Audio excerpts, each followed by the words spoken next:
Hello again, Hastings, and the rest of you joining us here for this forum. I'm Tom Wright, the moderator with Hastings Community TV, and we now bring you the final mini forum of the forum, you could say, the candidates running to represent District 54 in the Minnesota State Senate.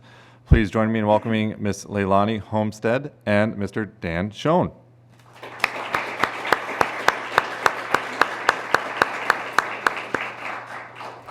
I will note that neither candidate is an incumbent. The incumbent, again, in this race has also chosen to not file for re-election. So, with that said, before we hear from our candidates, again, the ground rules, we want to lay those out for any of you that just might be watching this particular race or tuning in just now. This is a forum, not a debate. The candidates will have 1 minute to answer the question. They will own that minute, though, and can use it as they wish. There will be no interruptions. If the other candidate has to respond to something said, they must wait to do so during their next answer. The candidates were provided the questions 1 week in advance. The exception is the one question they will get to ask each other. And the audience will not be allowed to ask questions, but may do so afterwards.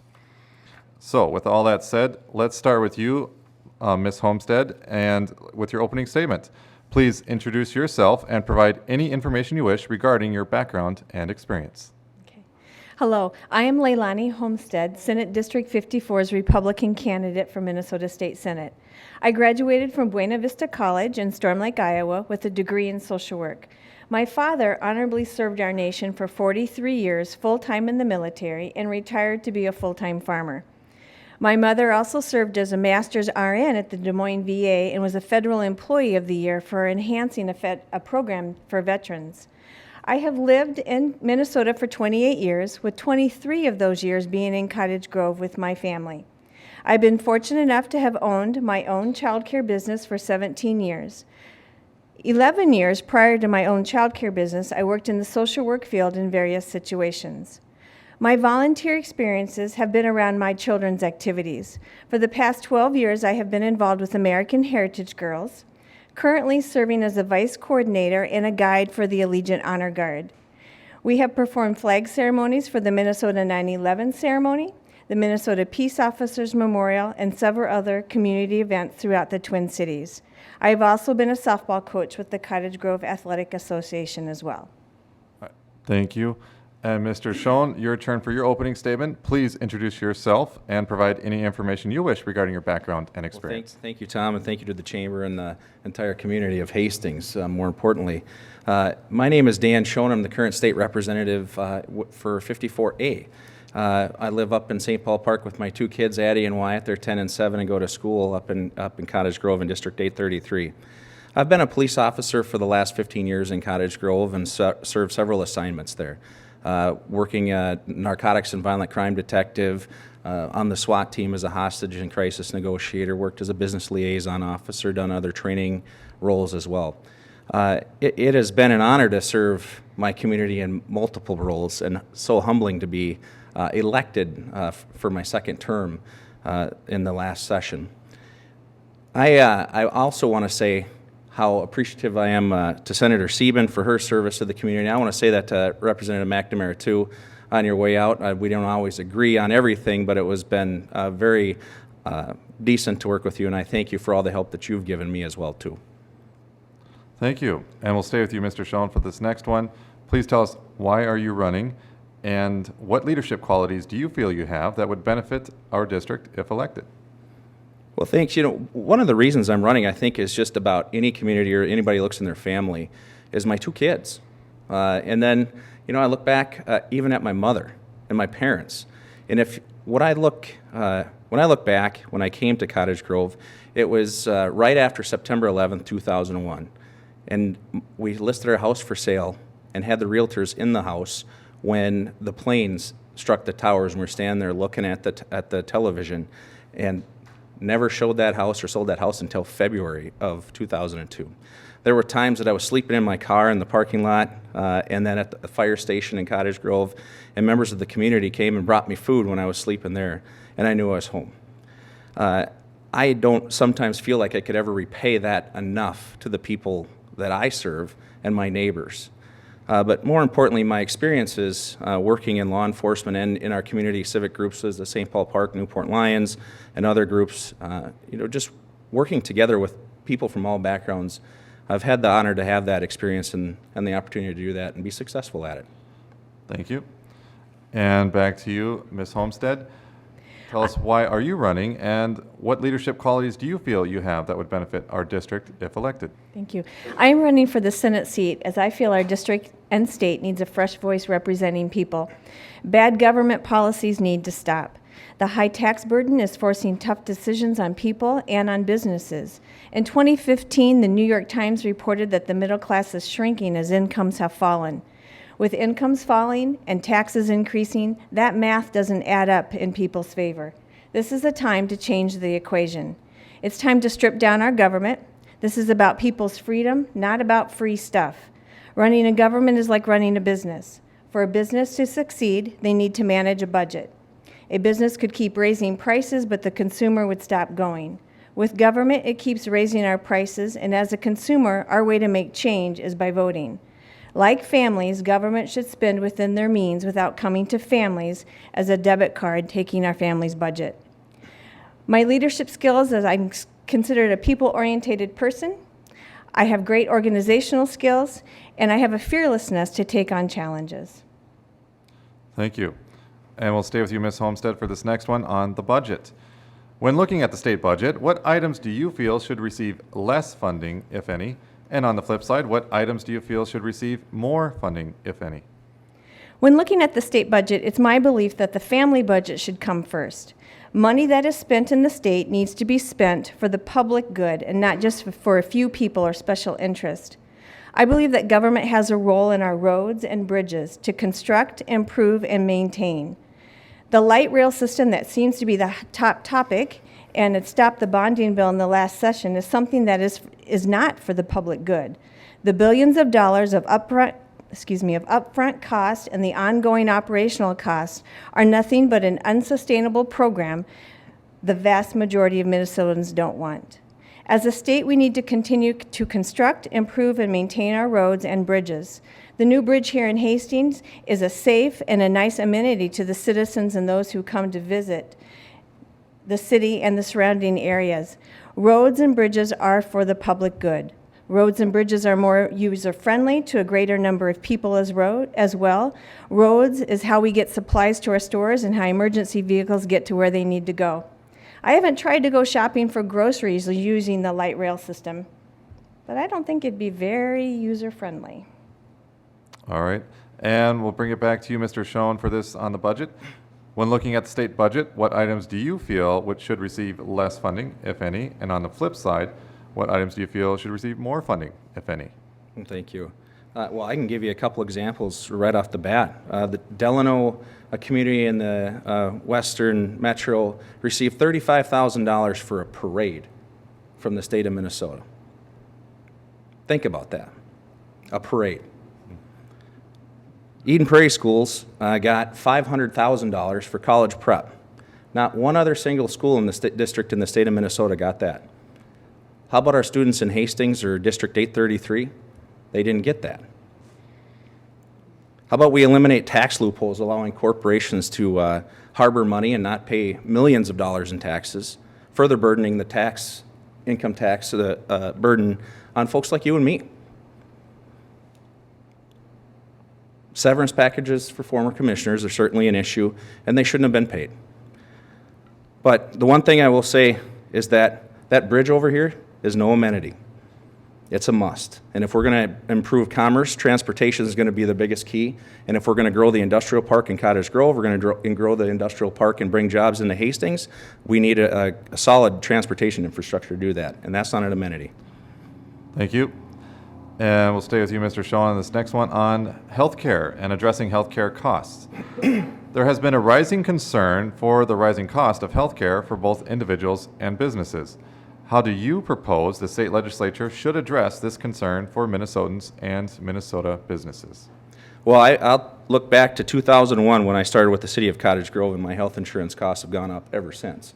And so it hasn't just been since the Affordable Care Act, but I think what the question really dials back down into, most people want to talk about MNsure, and I think what's important to remember is that MNsure is one piece that the state of Minnesota enacted from the federal legislation, the Affordable Care Act, which gave us the lowest insurance rates in the country. But what they are today still is not acceptable. There is no question about that. We've watched Congress be completely deadlocked and gridlocked and do nothing about this but vote to repeal it. If we would end up, we could have ended up like Wisconsin if we wanted to take the approach of saying, well, we're not going to do it, but then we would have had one of the highest insurance rates in the country right off the get-go, and we chose to protect Minnesotans as best we could under the plan that was given to us. Listen, we need to provide immediate relief to Minnesotans, and the DFL has made some proposals. We need to audit the HMOs for excessive profits. That was supposed to be done in 2012, and it's never been done. Now, there's a lot of things that we could talk about. We have some of the highest net worth of insurance companies in the world. They have, or in the country, they have billions of dollars in Please reserves. wrap it up, Mr. Schoen. But there's a lot that we could do, and a lot of it stems back from we're putting people over profit, or profit over people. And back to you with this one, Ms. Homstead, addressing healthcare costs. There has been a rising concern for the rising cost of healthcare for both individuals and businesses. How do you propose the state legislature should address this concern for Minnesotans and Minnesota businesses? I don't believe that MNsure or the Affordable Care Act is working, and Governor Dayton would agree with me. He just recently announced that it's not affordable. With the recent announcement that the feds are proposing rewarding doctors and clinics by paying them more money because they ration care, that MNsure has had a federal audit which reported that MNsure is not protecting the private information of people who use the insurance exchange, with insurance companies leaving and those staying narrowing their coverage area and putting caps on the number of people they will insure. We don't need the candidates or the governor to tell us that this isn't working. Our budgets will tell you that it's not working. This program is failing to provide affordable health care and greater access to services. The federal government just wants this program to work no matter what the cost is to taxpayers. And they are now proposing bailing out insurance companies with taxpayer dollars. This will once again raise our costs for insurance. I support bringing more options for insurance, lowering the health care mandates, pregnancy, chemical dependency, are some of those mandates, so that we Please can wrap build it a up. plan that will meet individuals' needs and thus lower the cost of insurance. Thank you. Thank you. And we'll stay with you, Ms. Homestead, for this next one on public education. What is your assessment of the state of public education in Minnesota? What actions by the legislature, if any, do you feel would improve it? Minnesotans have had pride in our education system. I would like to continue to see that pride remain. I think there's always room for improvements with our children and their education. I believe we need to get back to the focus of increasing the intelligence of our children. I see our schools becoming more of social service agencies than a place of education. We are spending more money than ever on the education system, and it hasn't improved what the children are learning, just the buildings that hold the children. I think as a state we need to re-examine what constitutes a good education and give parents more choices, not just between schools, but also in the methods of learning. I would like to start with school choice. What this means to me is having alternate ways to use public funds for education. This would include public, charter, private, and homeschools. The duty of the legislator is to establish a general, uniform, and efficient system in the public schools. Not all children have the same learning styles or gifts. All schools have the same graduation standards and standardized testing requirements. School choice would give parents the freedom to choose what is best for their child. School choice would provide tightened budgets, improve education results, while freeing up teachers to teach with methods that work for them. All right. Thank you. And back to you, Mr. Schoen, on public education. What is your assessment of the state of public education in Minnesota, and what actions by the legislature, if any, do you feel would improve it? Well, I think there's a lot of things to talk about just in that topic alone, but I'm going to go about talk about the funding mechanism. Right now, communities like Hastings School District, District 833, and all over the state, folks are voting themselves local property tax increases because the state funding hasn't kept up. It used to be a day you didn't have to. There's pre-Jesse Ventura is really when we used to get more general fund money. And the reality is that the income tax and other taxes that supply the general fund are a fairer way to fund education, because if you lose your job, your income tax goes down, but your property tax doesn't. When an 84-year-old widow calls me and says, Dan, I want to support the tax or the levy increase, but I don't think I can afford another $200 on my fixed income, it's hard to argue with her. And so that's the number one issue. And I'll tell you, you talk about school choice. If you want to ruin a school budget, public school budget, you take away the tax dollars that are supposed to be funding our students in our public schools and give it to private schools, it's really going to throw the budget for our schools out of whack even further. So we have to be very careful around that topic. All right, and you will stay with this next one on Mr. Schoen here. If elected, what is your top item of legislation you plan to focus on, and why? Well, for me, I work a lot in the public safety realm and healthcare realm. Things like the Toxic Free Kids Act, to make sure that we could work on that kids didn't have cancer-causing agents in their toys or in their food packaging, and that's met a lot of resistance. I work on things like post-traumatic stress disorder, crime victims, really a lot of things around victims of sexual assault and domestic assault. And what I think the most important thing is listening to your constituents, because there are so many different important issues, and each household has a different one. And that is my goal, is to make sure that we represent the community, and Hastings may have a different issue that's more important to them than South St. Paul. But I'm going to serve them both equally, even though they're at opposite ends of the district. So there is not one single most important piece of legislation. They're all important, especially if it comes from your home or your needs, and that's what I plan to do. Thank you. And back to you, Ms. Homstead, on this question. If elected, what is your top item of legislation do you plan to focus on, and why? If elected to the Minnesota Senate, I want to focus on getting the environment for Minnesotans and businesses to not just survive, but to thrive. We have a strong work ethic and some of the best educated people in the country, yet we rank 30th in job creation and 32nd in income growth. The Tax Foundation recently reported that Minnesota ranks almost last in the country for fostering a desirable business tax climate.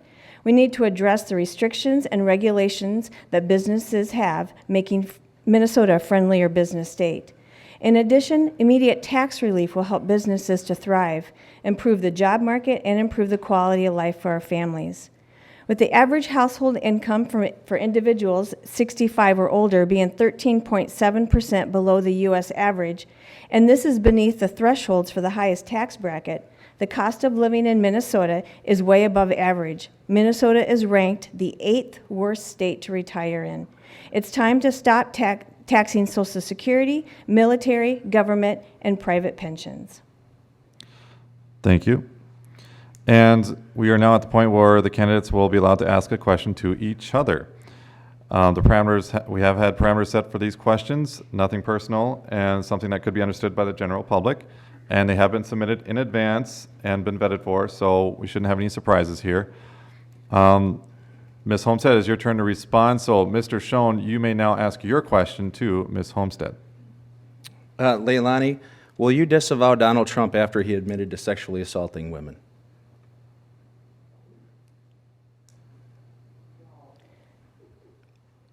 I will ask your question with a question. Will you disavow Hillary Clinton because her husband is a known rapist? I don't believe No, we can't ask questions. Okay. Well, that's, as a woman and as a mother of 3 daughters, I'm appalled at what Trump said. But if I was to pick whether I wanted myself or my girls in a room alone with Trump or in a room alone with Clinton, I would pick Trump any day. All right. And Ms. Homstead, it is your turn now to ask your question to Mr. Schoen. With Governor Dayton stating that the Affordable Care Act is unaffordable, we now have major health care providers leaving Minnesota. With this exodus, Minnesota will have an additional expected 100,000 people uninsured, as reported by healthcare providers. These uninsured people are the hardworking families and small business owners of Minnesota. Those that get to keep the health care coverage, their premiums are set to skyrocket. Along with the news that doctors will be rewarded if health care is rationed, resulting in a decline of patient care to save money for a failed program. Mr. Schoen, you have said that MNsure is the right direction for Minnesota health care's future. Either you thought this would succeed and you were wrong, or you believed it would fail, leading to a single-payer health care. Were you wrong about MNsure, or were you dishonest to Minnesotans with the true intentions for a single-payer health care for all? Well, I can tell you, Leilani, that a public option for Minnesotans to be able to purchase into the Minnesota care system, regardless of income, is a great option, and that it would be considered leading towards a single-payer system. What I will tell you is that those 100,000 people that are, insurance companies are not fleeing Minnesota. What insurance companies are doing is some pulled out of the marketplace. And what we ought to be able to say, and we could, is say, you can't do that. You can't just kick people off your insurance plan and send them off to no man's land and not have insurance. It's morally and ethically wrong. When insurance companies have billions in reserves and they're doing this to Minnesotans, you better believe we better be dialing down into what exactly is going on behind the scenes. Something's not right. Do we need to fix this? You better believe it. And I said this before. The Affordable Care Act is a piece of federal legislation. Congress has had the opportunity to make fixes, and they haven't done it. We've had opportunities at the state level. It hasn't been done, and we just need to work together to get those things done. It's not about repealing it. Please wrap it up. MNsure is the marketplace that was put in place because of the federal legislation. We could have had Wisconsin's model, and it would have been worse for Minnesotans right off the get-go. Is it perfect? No, absolutely not. Should we expect better? You better believe it. All right. Going on to our closing statement here, and Mr. Schoen, you will have the first opportunity at this one. This is your final opportunity tonight to address the voters. In your response, please tell them why they should vote for you and provide any other information you wish. Well, thank you to everybody here and everybody watching at home or later on online as well. I just want to say to the people of Hastings how proud I am to be standing here tonight. And over the last 4 years working with local officials, with Senator Sieben and Representative McNamara to further progress here in Hastings as well. One thing I do know about running for Senate and working full-time with 2 kids, it is not easy to get to nearly 80,000 people and meet every individual that I'd like to. And I wish I could. I've enjoyed great working relationships at the state capitol over the last 4 years with Republicans and Democrats, and I'll continue to do that in the Senate. My home phone number is 651-459-3753, and I'd love to hear from you if you have any questions or comments. Otherwise, website is www.danschoen.com, and I might have missed a W or 2 in there too when I said it. So, thank you very much. Thank you. And now to you, Ms. Homstead, your closing statement. Again, this is your final opportunity as well tonight to address the voters. In your response, please tell them why they should vote for you and provide any other information you wish. I'm just like many people in the district. I'm an average person who is not a politician. I will be watching out for the family budgets. The time is now for the family budget to come first. It's my intention to be the voice at the Capitol, and I won't be there to serve my own interest, but to serve the people of the Senate District 54. Please support me for freedom for individuals, free market capitalism, and limited government. Vote for me, Leilani Homstead, November 8th. Thank you. Thank you, and thank you both again. We're with candidates for running for District 54 in our state Senate, Ms. Homstead and Mr. Schoen. How about a round of applause? Thank you both again. All right. And we made it. That concludes our forum for tonight, the Hastings Candidate Forum for 2016. Again, if any of you watching at home or here in the audience miss any of this, they will all be available on our YouTube channel. Just search for Hastings Community TV and look for that really cool 14 logo on there, and you'll find it right there. I want to thank the Hastings Area Chamber of Commerce and Tourism Bureau. I got it all in there.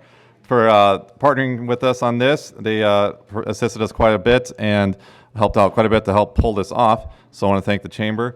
And I also want to thank the City of Hastings for all their accommodations and putting up with all of our last-minute questions and requests. So, and thank you all again for watching at home, and I hope that helped you make a more informed vote on November 8th. Please do so. Have a good night.